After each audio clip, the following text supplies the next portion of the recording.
ഇറാന്റെ തകർച്ചയോടുകൂടി ഒരു കാര്യം കൃത്യമായിട്ട് പറയാം.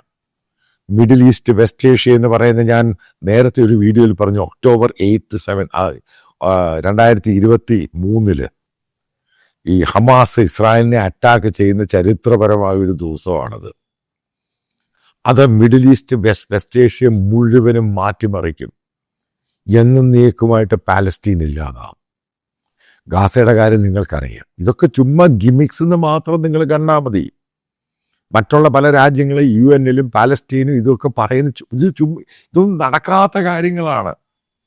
നിങ്ങൾ അമേരിക്ക ബ്രോക്കർ ചെയ്തെടുത്ത ഗാസ അക്കോർഡ് നിങ്ങൾ വായിച്ചു നോക്ക്. കംപ്ലീറ്റ് വൺ സൈഡഡ് ആണ്.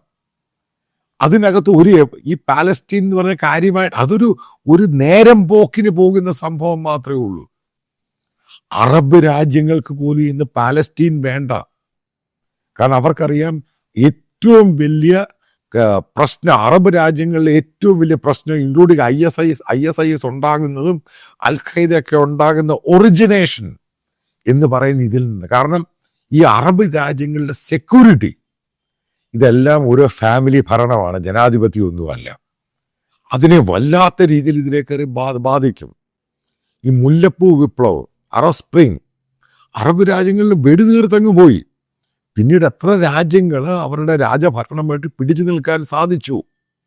എത്ര രാജ്യങ്ങൾക്കാണ് റിലീജിയസ് ആയിട്ട് പിടിച്ചു നിൽക്കാൻ സാധിക്കുന്നത്?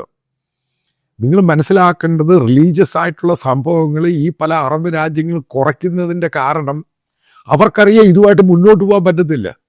ആ രാജ്യം തന്നെ തകർന്നു പോകും.